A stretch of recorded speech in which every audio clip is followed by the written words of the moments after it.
सियार की यह 5 बातें गौर से समझ लो, कभी मुसीबत में नहीं फंसोगे। एक जंगल में एक सियार रहता था। वह 2 दिन से भूखा था। उसे उस जंगल में खाने के लिए कुछ नहीं मिल रहा था। फिर अगले दिन वह भोजन की तलाश में इधर उधर घूम रहा था। तभी उसकी दृष्टि एक मरे हुए भैंसे पर पड़ी।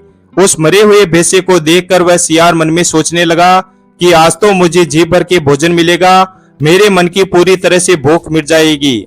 इस प्रकार वह सोच विचार करके मरे हुए भैंसे के चारों तरफ चक्कर लगाने लगा और फिर मन में सोचने लगा कि आखिर इसकी मोटी चमड़ी कैसे फाड़ी जाए। सियार ने बहुत कोशिश की, परंतु फिर भी वह भैंसे की मोटी चमड़ी को नहीं फाड़ पाया। वह सियार मरे हुए भैंसे के चक्कर लगा ही रहा था। तब तक उसे सामने से एक शेर अपनी तरफ आता हुआ दिखाई दिया। सियार सोचने लगा कि किस प्रकार से शेर को यहाँ से भगाया जाए। सियार के मन में यह भी ख्याल आता है कि शेर को अपनी ताकत से तो नहीं भगाया जा सकता, इसलिए इसे नम्रता से ही संभालना होगा। अब जब शेर मरे हुए भैंसे के पास पहुंचा तो सियार नम्रता पूर्वक उसके चरणों में गिर गया और कहने लगा, महाराज, मैंने इस मरे हुए भैंसे की आपके लिए रक्षा की है ताकि इसे कोई दूसरा न खा जाए। शेर ने खुश होकर के कहा, बहुत अच्छा, मुझे तुमसे यही आशा थी, परंतु मैं किसी दूसरे द्वारा मारे गए जीव को नहीं खाता, इसलिए मैं इस भैंसे को तुम्हें दान कर रहा हूँ। तुम ही इस मरे हुए भैंसे को खा लो। इस प्रकार से इतना कहकर वह शेर वहां से चला गया और सियार की जान बच गई। अब शेर वहां से निकला ही था कि तब तक एक दूसरी मुसीबत खड़ी हो गई। शेर के जाने के बाद में वहां पर एक बाघ आ जाता है। सियार मन में सोचता है कि अभी थोड़ी देर पहले तो शेर से हाथ जोड़कर जान बचाई थी, अब मैं इस बाघ को यहाँ से कैसे भगाऊं? यह बाघ तो मुझे मार देगा। सियार ने सोचा कि बाघ के साथ में वेद नीति का प्रयोग करूंगा। फिर सियार सीना फुलाकर अपने कंधे चौड़े करके उस बाघ के सामने आया और कहने लगा, अरे बाघ भाई, तुमने यहाँ पर आकर के बहुत बड़ी गलती कर दी। मुझे मेरे मालिक शेर ने इस भैंसे की रक्षा के लिए यहाँ पर बिठाया है। पिछली बार जब उन्होंने शिकार किया तब एक बाघ ने उनके शिकार को झूठा कर दिया था, जिससे मेरे मालिक शेर ने उस बाघ को इस जंगल से खत्म करने का प्रण लिया है। अगर उनको पता चल गया कि कोई बाघ यहाँ पर आया है तो वह तुम्हें नहीं छोड़ेंगे और तुम्हें मार देंगे। इस प्रकार सियार की भेद नीति से वह बाघ जो था बहुत डर गया और सियार से कहने लगा, हे मित्र, तुम मेरे जाने के बाद भी मेरे बारे में शेर को मत बताना, नहीं तो वह मुझे मार देगा। इस प्रकार से बाघ वहां से चला जाता है और सियार की जान बच जाती है। अब जैसे ही बाघ वहां से जाता है तो फिर उसके सामने तीसरी मुसीबत खड़ी हो गई। बाघ के वहां से जाते ही एक चीता उस सियार के पास में आता है। अब सियार मन में सोचता है कि जैसे तैसे मैंने शेर और बाघ से तो अपनी जान बचा ली, परंतु अब यह तीसरी मुसीबत चीते के रूप में मेरे पास आ गई। अब यह चीता मुझे मारकर खा जाएगा। अब वह सियार उस चीते को वहां से भगाने की रणनीति बनाने से पहले मन में विचार करता है कि इस भैंसे की चमड़ी बहुत मोटी है, मैं अपने दांतों से इसको फाड़ नहीं सकता हूँ और इस चीते के दांत बहुत ही नुकीले हैं, इसलिए मैं सबसे पहले इस भैंसे की मोटी चमड़ी को इस चीते से फड़वा लेता हूँ, फिर इसे यहाँ से भगाने की रणनीति अपनाऊंगा।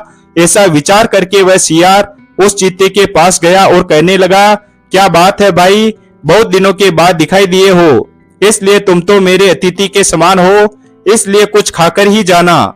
यह मेरे स्वामी शेर द्वारा मारा गया भैंसा है और मेरे स्वामी शेर इस समय स्नान करने के लिए नदी पर गए हुए हैं, इसलिए तुम जल्दी से इसमें से कुछ मांस खा लो और यहाँ से जान बचाकर तुरंत यहाँ से भाग जाओ।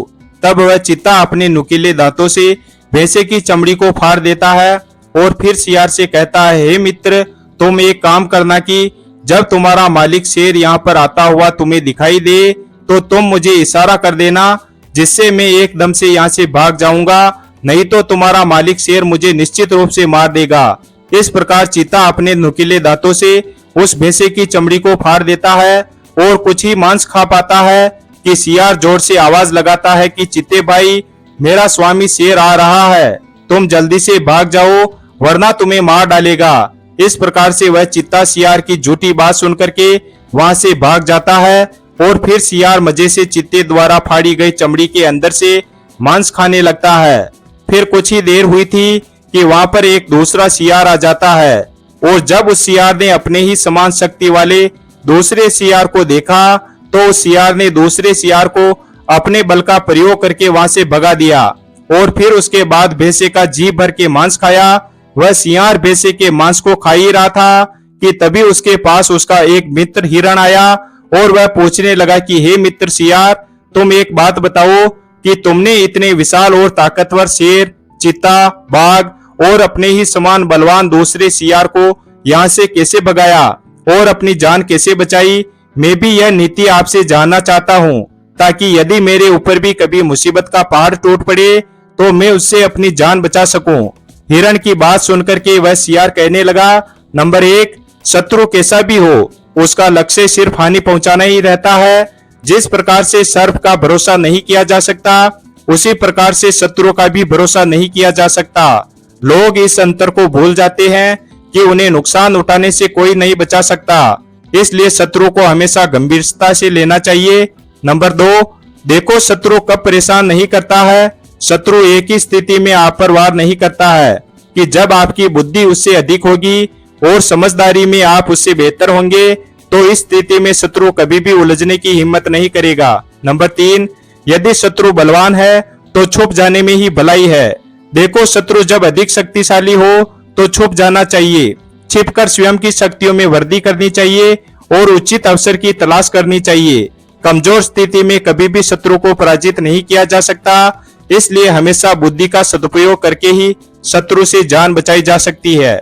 नंबर 4, देखो यदि एक बार किसी के साथ में शत्रुता हो जाए हमेशा उससे सावधान रहना चाहिए। शत्रु यदि किसी कारण से मित्र भी बन जाए तो सावधानी और सतर्कता का त्याग नहीं करना चाहिए। यदि आप भूल कर बैठेंगे तो निश्चित ही आप पर आपका शत्रु वार करेगा और आपको मार देगा। नंबर 5, शत्रु सदैव आपकी कमजोरी का लाभ उठाने का प्रयास करता है। जब कभी भी आप कमजोर नजर आएंगे तो शत्रु सक्रिय हो जाएगा। कमजोरी गलत आदतों की वजह से ही आती है, इसलिए गलत आदतें और गलत संगत का जितना जल्दी हो सके त्याग कर देना चाहिए। गलत आदतों के कारण धन की देवी लक्ष्मी भी साथ छोड़ देती है। वह सियार अपने मित्र हिरण से कहने लगा, अब अंत में मैं तुम्हें यह 4 बातें ऐसी बता रहा हूँ जो हमेशा मुसीबत में काम आती है। देखो, बलवान शत्रु को हमेशा विनम्रता से मात देनी चाहिए और बहादुर शत्रु को हमेशा भेद नीति से मात देनी चाहिए। और यदि हमारा शत्रु नीच है तो ले देकर अपनी जान बचा लेनी चाहिए, और यदि हमारा शत्रु हमारे समान शक्ति वाला है तो उसे पराक्रम से वश में करना चाहिए, जैसे मैंने किया। देखो, जब मेरे सामने सबसे पहले बलवान शत्रु शेर आया तो मैंने नम्रता से काम लिया, और जब दूसरे नंबर पर बहादुर शत्रु बाघ आया तो मैंने भेद नीति से काम लिया, और जब तीसरे नंबर पर चीता नीच शत्रु आया तो मैंने ले देकर काम किया और उसे बदले में थोड़ा सा मांस खिला दिया, और जब चौथे नंबर पर मेरे ही समान शक्ति वाला दूसरा सियार आया तो मैंने अपने पराक्रम से उसे वश में किया और उसे यहाँ से भगा दिया। इस प्रकार से मैंने अपने चारों शत्रुओं को यहाँ से भगाकर अपनी जान बचाई, और फिर इस मरे हुए भैंसे का मांस मैंने बड़े ही प्रेम से खाया। बलवान शत्रु को विनम्रता से, बहादुर शत्रु को भेद नीति से और नीच शत्रु को ले दे करके और अपने समान शक्ति वाले को पराक्रम से वश में करना चाहिए, जैसा कि उस सियार ने किया। यह जीवन अनमोल है। हमारे शत्रु जगह जगह पर बैठे हुए हैं। जब हम आगे बढ़ते हैं तो हमारे 1000 शत्रु हो जाते हैं। इस दुनिया में कोई नहीं चाहता कि हम आगे बढ़े, हर कोई यही चाहता है कि यह हमारे पीछे चले। जीवन के अनेक मोड़ों पर आपको अनेक परेशानियों का सामना करना पड़ सकता है, तो अपनी बुद्धि का सदुपयोग करें और अपने जीवन को खुशहाल जिएं। वीडियो अगर पसंद आया हो तो वीडियो को लाइक और हमारे चैनल शिव भक्त को सब्सक्राइब करें और अपने दोस्तों के साथ शेयर करें। धन्यवाद। और कमेंट बॉक्स में हर हर महादेव अवश्य लिखें और कमेंट करके बताएं ये वीडियो